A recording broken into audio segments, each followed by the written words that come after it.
A new dimension of terror was the tagline that Friday the 13th promised in 1982 with the release of the third entry, Friday the 13th 3D.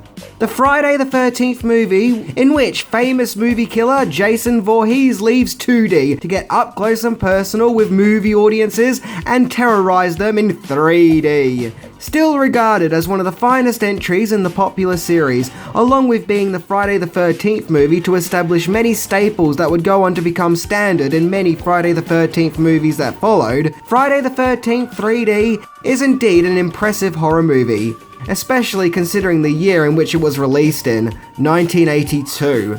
A year of impossible successful movie hits. So with that in mind, we are going to explore what exactly did Jason Voorhees have to offer the world of cinema back in 1982, other than the third dimension, of course. Oh yes, Jason is one mean son of a bitch when it comes to killing helpless victims. Nothing on earth can stop this mangled brute. He will kill you, and that's all there is to it. Now, Jason Voorhees may have been briefly introduced in the original Friday the 13th, and been showcased as the leading antagonist in Friday the 13th Part 2, but to me, it's Friday the 13th 3D, which really set up the stage for what Jason Voorhees would be. So, with that, 10 things you didn't know about Friday the 13th 3D. Let's do this.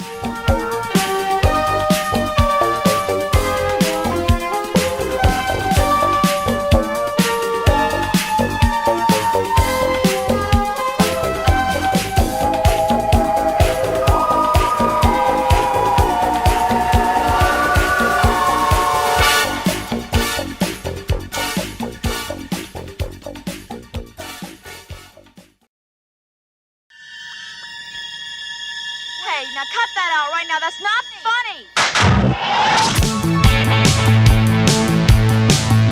Number 10. The movie was originally going to revolve around a hospital. I walk along the avenue. I never thought I'd meet a... Unlike the eventual premise of Friday the 13th 3D, in which Jason has a new batch of teenagers to kill, the original pitch for the movie followed more closely to its predecessor, Friday the 13th Part 2, as it was originally planned to see the return of the character Ginny, who was the main protagonist of the second movie, in which she is taken to a psychiatric hospital, where lo and behold, Jason Voorhees wreaks havoc in the hospital to seek revenge. Now hang on a minute, this plot sounds familiar. That's right, it's the exact same plot for Halloween 2! In fact, this is also similar to the plot for A Nightmare on Elm Street 3, The Dream Warriors, as it would have seen Ginny's mental state questioned. What is it with slasher movie sequels and having entries take place in hospitals? But regardless, actress Amy Steele, who played Ginny, didn't want to return, so a new angle was taken. Number 9. Friday the 13th 3D was part of a 1980s 3D trend.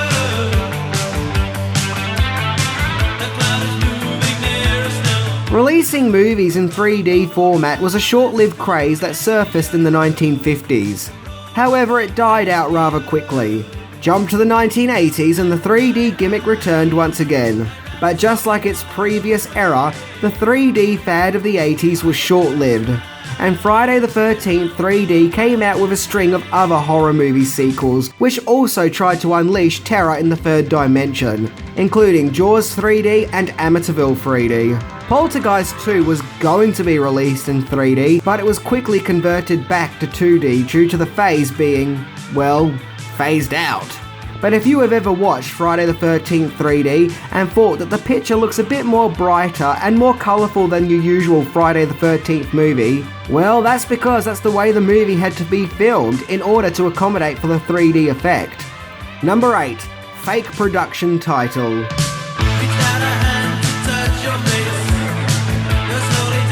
While Friday the 13th was being filmed, it went under the false title of Crystal Japan. Yep, 1 year before the Return of the Jedi crew were trying to throw off people with the title Blue Harvest, Friday the 13th 3D was already getting in on the action of trying to trick people into not knowing what they were really filming. The title Crystal Japan is interesting. You would think that it would have something to do with Crystal Lake, on the account that it has the word crystal in it. But in fact, the title is from a 1980 David Bowie song. Because Lord knows, you think Friday the 13th and Jason Voorhees, and you think David Bowie. There are several reasons given to the false production name. One was to throw off the Friday the 13th fans, so they won't turn up on location. Another is that it was done to prevent the plot being leaked. And very interesting, there is also a theory that it was not to draw attention to the unions, who didn't like the fact that the Friday the 13th movies made so much money. So, either way, Crystal Japan it was. Number 7. Enter the Hockey Mask.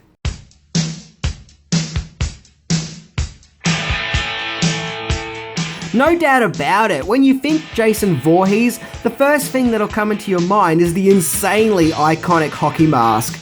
The terrifying piece of sports headwear that Jason Voorhees chooses to hide his deformities with. A simple yet sinister mask that has been terrorizing audiences for decades now.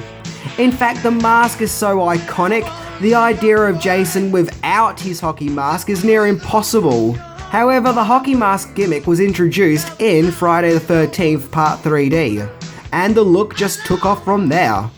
In the original Friday the 13th, the brief glimpse we see of Jason is that of a deformed boy. Then in Part 2, when Jason is the main killer, he had a sack on his head, which in my opinion made him look more laughable than scary.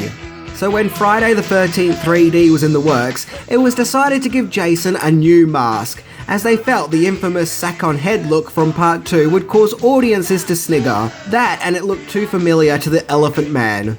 But the production team just couldn't think of a threatening or menacing mask to give the character. And just by sheer luck, head of special effects, Martin J. Sandoff, had his hockey kit with him on the day the crew was trying out makeup for Jason's new look. And, well, he just stuck the hockey mask on him and the rest was literally history. It's so hard to imagine that something as iconic and as mainstream in horror fiction as Jason's mask just started so flippantly, with the crew not knowing what to do, and the special effects guy just gets out his own hockey mask, which, by the way, he just so happened to have with him that day, and boom, that's it. An icon is born. It's crazy. Number 6. New Jason Stuntman.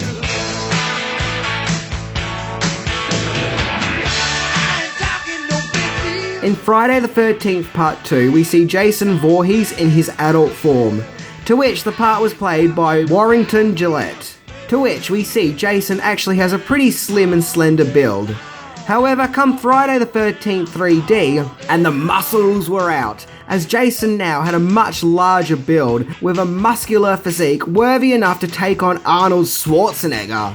This time the part was played by Richard Brooker. So why the change in actors?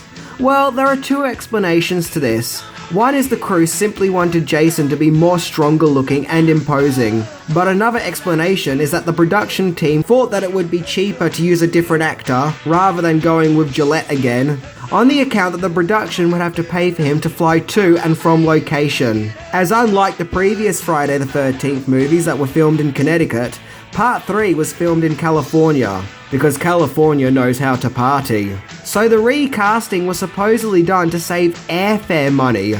But either way, just like the hockey mask, it started a trend that stuck with the character. And from then on, Jason Voorhees was a largely built character. Number 5. What's in a Name?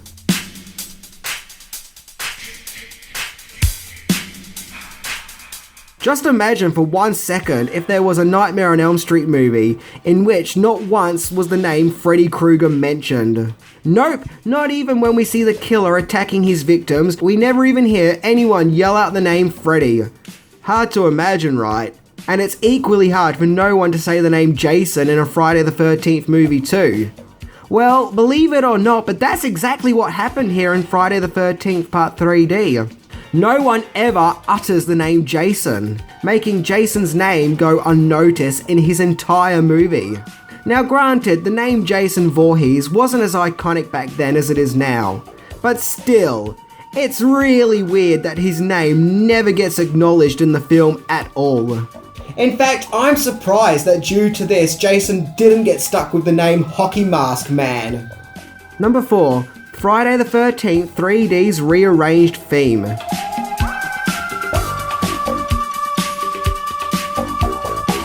The original music used in the first Friday the 13th movie will always be chilling and haunting. It sounds nothing short of truly horrific. As you can tell, the score tried to capture the essence of the slasher craze of the late 70s and early 80s, while also paying homage to Psycho. It's brilliant. However, with the release of Friday the 13th Part 3D, it was obvious they were trying to be cool and hip, and appeal to the younger crowd by whipping up this funky version of the theme.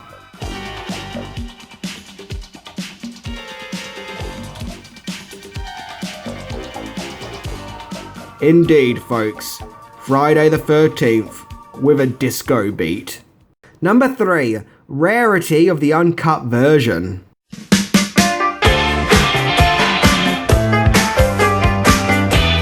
Friday the 13th 3D is one truly bloody horror film. All the way back in 1982, this entry no doubt would have made some jaws drop, thanks to its fun sadistic violence. However, the original cut of the movie was actually even more violent, with copious amounts of gore and blood splatter, in which some of the most violent scenes had to be cut to avoid the movie receiving an X rating.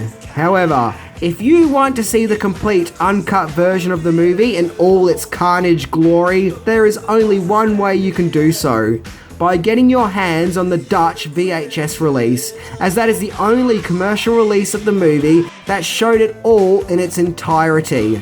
So if you feel compelled to see the whole of Friday the 13th 3D uncut, then it's time to start digging around on the internet to see if you can grab your own copy of the Dutch VHS release. Number 2. Jason defeated E.T.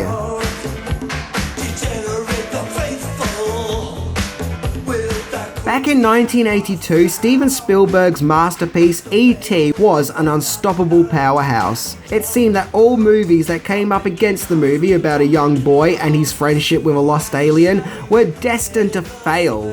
Hell, even John Carpenter's The Thing never stood a chance against this friendly alien. After spending what felt like an eternity at number 1 at the box office, it must have felt that E.T. was forever going to have the number 1 slot. That is until August the 13th, 1982, when Friday the 13th 3D came out and knocked E.T. off its number 1 place at the box office and took over the title. Yep, E.T. came up against many other movies, but it was in fact Friday the 13th that finally struck it down from its number 1 place. So it's official. Only Jason Voorhees was capable to matching up to E.T. In addition to that, Friday the 13th 3D was the second highest grossing horror movie of 1982, after another Spielberg movie, Poltergeist. So it would be no surprise if back in 1982, Jason Voorhees was making Steven Spielberg a little nervous. Number 1. Alternative ending.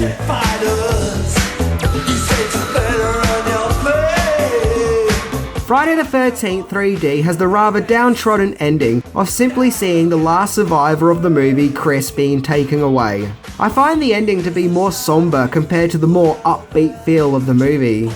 I don't know, I always felt like Part 3 had a certain energy about it, whereas the end felt a bit tired and repetitive. Whereas the original ending was going to see Jason Voorhees decapitate the Chris character. Now that would have been one badass ending. Although it might have been risky back in 1982, let's admit it, it would have been one of the most memorable endings in the franchise. Oh well, Friday the 13th is still an awesome entry regardless. You don't mess with Jason Voorhees and live to tell the tale, whether it's in 2D or 3D. Well, that was my look into Friday the 13th 3D. The fun third entry. which shows there is just as much movie splatter in the third dimension than there is in the second one. Without a doubt, this is the Friday the 13th movie which set the stone and paved the way for the remaining franchise, and started up trends that made us love the franchise. Well, maybe not the disco music, but still. Anyway, I'm Minty, and or whatever it is. See ya!